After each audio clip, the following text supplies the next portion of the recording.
Assalamualaikum warahmatullahi wabarakatuh. Saya Vidya Ayu Pratama dengan NIM B1B1222059, mahasiswa Prodi Ilmu Pemerintahan Fakultas Hukum Universitas Jambi. Di sini saya akan menjelaskan materi saya yaitu berjudul investasi, di mana makalah ini saya buat untuk memenuhi tugas tata kelola keuangan pemerintah. Sebelumnya saya ucapkan terima kasih kepada Bapak Wirmi Eka Putra selaku dosen pengampu mata kuliah tata kelola keuangan pemerintah yang telah memberikan sedikit materi tentang investasi. Terdapat 7 materi yang akan saya sampaikan pada video ini, yaitu yang pertama kriteria investasi, yang kedua instrumen analisis manfaat dan biaya investasi, yang ketiga macam manfaat dan biaya suatu proyek, yang keempat mengukur manfaat suatu proyek, yang kelima mengukur biaya proyek, yang keenam bagaimana menentukan waktu dan bunga diskonto, yang ketujuh analisis resiko. Adapun latar belakang dari makalah saya, yaitu investasi adalah suatu istilah dengan beberapa pengertian yang berhubungan dengan keuangan dan ekonomi. Istilah tersebut berkaitan dengan akumulasi suatu bentuk aktivitas dengan suatu harapan yang mendapatkan keuntungan pada periode tertentu. Dalam Kamus Besar Bahasa Indonesia, investasi merupakan penanaman modal atau uang pada suatu perusahaan atau proyek untuk memperoleh keuntungan. Secara umum, investasi dapat diartikan sebagai meluangkan waktu atau meluangkan uang atau tenaga demi mendapatkan keuntungan di masa yang akan datang. Jadi, investasi dapat dikatakan membeli sesuatu dan diharapkan pada masa datang akan dapat dijual dengan harga yang lebih tinggi dari sebelumnya. Guna mempertahankan bisnisnya, perusahaan harus terus berinovasi untuk menghadapi persaingan yang sangat ketat. Perusahaan dituntut untuk memproduksi dalam jumlah yang banyak, tetapi menggunakan sumber daya seminimal mungkin agar dapat bersaing dan menarik minat investor untuk berinvestasi pada perusahaan mereka. Materi yang pertama yaitu kriteria investasi. Kriteria investasi adalah alat ukur yang digunakan untuk menilai hasil pendapatan dan biaya pengeluaran pada suatu instrumen. Kriteria investasi juga dapat diartikan sebagai analisis untuk mengetahui tingkat risiko dan keuntungan saat menanamkan modal. Umumnya, biaya investasi yang perlu dikeluarkan oleh seorang investor adalah ketika membeli sesuatu instrumen. Pada dasarnya, kriteria investasi diperlukan agar seorang investor dapat menganalisis keuntungan yang akan didapatkan nantinya. Terdapat 6 macam kriteria investasi. Yang pertama, Net Present Value atau NPF, yang merupakan salah satu kriteria investasi yang digunakan untuk mengetahui perbandingan antara nilai aset saat ini dengan masa yang akan datang. Analisis penilaian investasi NPF dapat dilakukan untuk mengetahui apakah suatu instrumen dapat menguntungkan atau merugikan, sehingga dapat mengimbangi perubahan yang akan terjadi di masa depan. Adapun rumus untuk menentukan NPF yaitu NPF sama dengan FF per 1 ditambah 1 dikali N. Yang kedua yaitu Internal Rate Return atau IRR. Adalah alat ukur yang digunakan untuk menganalisis keuntungan atau mengetahui kemampuan perusahaan dalam mengembalikan bunga pinjaman. Rumusnya yaitu IRR sama dengan IL I1 plus NPF 1 per NPF 1 ditambah NPF 2 kurang I1 dikurang I2. Yang ketiga yaitu Net Benefit Cost Ratio atau Net B per C, yang artinya alat ukur yang digunakan untuk mengetahui gambaran keuntungan dari seluruh total pengeluaran.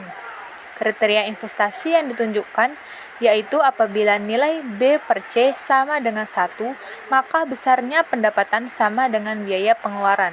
Namun, apabila nilai B per C kurang dari 1, maka proyek keuntungan yang didapatkan lebih kecil dari biaya pengeluaran investasi. Sebaliknya, jika nilai B per C lebih dari 1, maka prospek keuntungan lebih besar, sehingga instrumen investasi layak dipilih. Adapun rumus untuk menentukan net B per C, yaitu B per C ratio sama dengan PV manfaat per PV biaya. Yang keempat, payback period. Kriteria penilaian payback period ini digunakan dalam mengetahui berapa lama waktu yang digunakan untuk pengembalian investasi atau mencapai titik impas. Dalam hal ini, semakin pendek waktu payback ratio, maka pengembaliannya akan semakin cepat. Adapun rumus untuk menghitung payback ratio, yaitu payback period sama dengan nilai investasi dibagi kas masuk bersih dikali 1 tahun.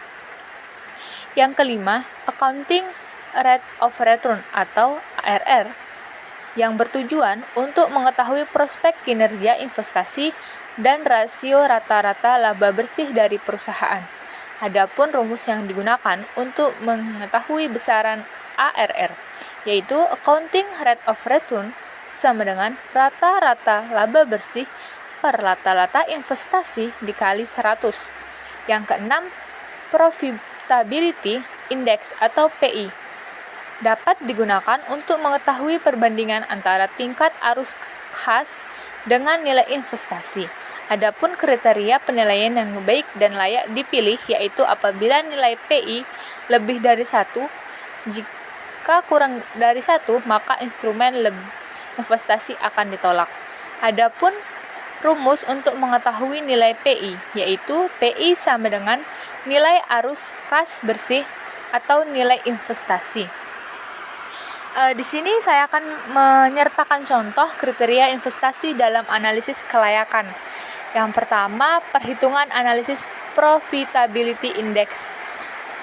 Soalnya, terdapat seorang investor yang ingin melakukan analisis untuk mengetahui perbandingan antara tingkat arus kas dengan nilai investasi perusahaan A. Perusahaan A mempunyai arus kas besar sebesar 90 juta dalam 1 tahun, sementara nilai investasinya adalah 50 juta. Lantas, bagaimana kriteria investasi yang layak? Di sini saya akan menjawab, yaitu dengan menggunakan rumus PI atau Profitability Index, yaitu rumusnya PI sama dengan nilai arus kas per nilai investasi. Jadi jawabannya nilai arus kas tadi kan 90 dan nilai investasinya 50 juta. Jadi 90 juta dibagi 50 juta sama dengan 1,8. Dari perhitungan tersebut, didapatkan nilai PI lebih dari 1, maka dapat disimpulkan bahwa perusahaan A layak diberikan modal karena menunjukkan hasil yang positif. Yang kedua, perhitungan analisis payback periode. Soalnya, perusahaan B ingin melakukan investasi di luar dengan dana sebesar 400 juta. Diperkirakan dalam waktu pengembaliannya adalah 2 tahun. Sementara itu, arus kas yang muncul pada perusahaan senilai 200 juta. Maka berapa payback periodenya? Saya akan menjawabnya, yaitu dengan menggunakan rumus payback periode sama dengan nilai investasi per kas masuk bersih dikali 1 tahun. Nilai investasi tadi kan 400 juta dan kas masuk bersihnya 200 juta. Jadi 400 juta dibagi 200 juta sama dengan 200 dikali 1 tahun. 400 juta dikali 200 juta sama dengan 2 dikali 1 tahun, yaitu payback yang diperoleh adalah 2 tahun. Dapat disimpulkan bahwa perusahaan B layak untuk dipilih karena perkiraan waktu pengembaliannya sesuai dengan perhitungan dari payback periode.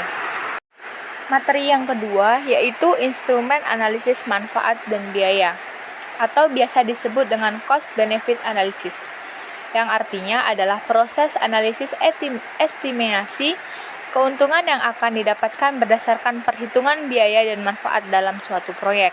Tujuan utama dari analisis ini adalah untuk memastikan bahwa proyek tersebut bisa menghasilkan return of investment atau ROI yang tinggi. Ciri-ciri sebuah perusahaan berhasil mendapatkan ROI yang baik adalah bisnis tersebut berhasil menerima nilai yang lebih besar dari yang dibelanjakan. Dengan kata lain, bisnis tersebut benar-benar memberikan keuntungan bagi perusahaan. Namun, analisis cost benefit juga memiliki manfaat lain, yaitu mendorong perusahaan untuk bisa mewujudkan visi, misi, dan tujuannya. Perhitungan cost benefit bahkan memudahkan perusahaan untuk mengambil keputusan dalam penerapan suatu proyek. Adapun beberapa kondisi yang menuntut perusahaan untuk menerapkan analisis cost benefit, yaitu yang pertama, evaluasi pada karyawan, yang kedua, mengembangkan strategis bisnis, yang ketiga, membuat alokasi sumber daya, yang keempat, melakukan pembelian, yang kelima, mengembangkan kebijakan dan standar yang sudah ada untuk kinerja proyek, yang keenam, mengamati peluang investasi, yang ketujuh, membuat keputusan untuk relokasi dan ekspansi bisnis, yang kedelapan, mempertimbangkan untuk pembuatan program, yang kesembilan, merencanakan perubahan sistem yang sudah ada, yang 10, manfaat cost benefit. Berdasarkan pengertian tentang analisis cost benefit tadi, banyak manfaat bagi perusahaan. Oleh sebab itu, pelaku usaha atau pimpinan perusahaan perlu mempertimbangkan untuk menekankan proses ini demi memajukan perusahaan dan meminimalisir potensi kerugian. Adapun manfaat dari cost benefit analysis, yaitu yang pertama, membantu perusahaan pada pengambilan keputusan yang dilakukan berdasarkan data. Yang kedua, memudahkan tim manajemen perusahaan dalam membuat keputusan bisnis. Yang ketiga, membantu perusahaan dalam merumuskan upaya preventif. Yang keempat, membuka kesempatan tinggi untuk menemukan biaya dan manfaat tersembunyi. Yang kelima, mendorong perusahaan untuk memberikan competitive advantage seperti kemudahan dalam melakukan analisis pesaing. Yang keenam, mencegah terjadinya kerugian. Yang ketujuh, meningkatkan ROI atau return in investment, pendapatan bisnis dan juga profit, serta mendukung kenaikan enterprise value secara keseluruhan. Adapun langkah-langkah menerapkan perhitungan CBA atau cost benefit analysis, yaitu yang pertama, menyusun kerangka analisis dari cost benefit analysis, yang kedua, membuat identifikasi biaya dan manfaat, yang ketiga, menghitung dan membandingkan total nilai biaya dan manfaat. Materi yang ketiga yaitu macam-macam manfaat dan biaya suatu proyek. Biaya yang menjadi komponen perhitungan cost benefit analysis adalah yang pertama, biaya langsung atau direct cost, yang terdiri dari biaya bahan baku, biaya manufaktur, biaya pekerja, dan biaya inventaris. Yang kedua, biaya tidak langsung atau indirect cost, terdiri dari biaya air, biaya sewa, biaya listrik, dan biaya lainnya yang menyangga operasional perusahaan. Yang ketiga, biaya tidak teraba atau intangible cost, yaitu biaya yang cukup rumit untuk ditentukan. Misalnya adalah kepuasan pelanggan yang menurun setelah penerapan program layanan baru. Yang keempat, biaya peluang atau opportunity cost, atau jumlah keuangan yang diperoleh dari strategi bisnis tertentu dibandingkan dengan strategi yang lain. Adapun macam-macam dari manfaat suatu proyek, yaitu yang pertama, manfaat langsung atau direct benefit adalah peningkatan pendapatan atau penjualan dari sebuah produk baru yang diciptakan. Yang kedua, manfaat tidak langsung atau indirect benefit merupakan peningkatan keinginan konsumen pada sebuah brand. Yang keempat, manfaat tidak teraba atau intangible benefit, contohnya seperti moral karyawan yang semakin membaik karena keuntungan perusahaan meningkat. Yang keempat, manfaat kompetitif atau competitive benefit adalah manfaat yang memiliki pengaruh terhadap daya saing. Misalnya terdapat penghargaan sebagai 3 perusahaan terbesar dalam industri yang sedang berjalan. Materi yang keempat yaitu mengenal dan mengukur suatu proyek. Untuk mengukur manfaat suatu proyek atau CBA dapat digunakan dengan membandingkan perkiraan biaya dengan manfaat atau peluang yang menjadi tujuan dari proyek tersebut. Adapun langkah-langkah untuk menghitung manfaat suatu proyek investasi menggunakan analisis manfaat biaya atau cost benefit analysis atau CBA. Yang pertama, identifikasi proyek atau keputusan. Yang kedua, hitung total biaya proyek. Yang ketiga, hitung total manfaat proyek. Yang keempat, membandingkan biaya dan manfaat. Yang kelima, hitung nilai sekarang atau nilai bersih. Yang keenam, hitung tingkat pengembalian internal. Yang ketujuh, evaluasi resiko. Dan yang kedelapan, membuat keputusan. Materi yang kelima yaitu mengenal dan mengukur biaya proyek. Berikut adalah beberapa cara untuk menghitung biaya suatu proyek investasi. Yang pertama, lokasi biaya yang terkait dengan proyek. Artinya, tentukan biaya yang terkait dengan proyek termasuk biaya investasi awal, biaya operasional, dan biaya pemeliharaan. Yang kedua, hitung biaya investasi. Artinya, hitung biaya investasi yang terkait dengan proyek seperti biaya pembelian mesin, biaya pendirian gedung, biaya pembelian lahan, biaya desain, biaya persiapan penyusunan kelayakan bisnis dan perizinan, biaya pemanasan dan pelatihan karyawan, dan juga biaya pembelian furnitur dan biaya lainnya. Yang ketiga, hitung biaya operasional, di mana seperti biaya listrik, biaya udara, biaya bahan baku, biaya tenaga kerja, biaya sewa, biaya asuransi, dan biaya lainnya. Yang keempat, hitung biaya pemeliharaan yang terkait biaya perbaikan, biaya penggantian suku cadang, biaya perawatan, dan biaya lainnya. Yang kelima, jumlahkan total biaya. Jumlahkan semua biaya yang terkait dengan proyek untuk mendapatkan total biaya.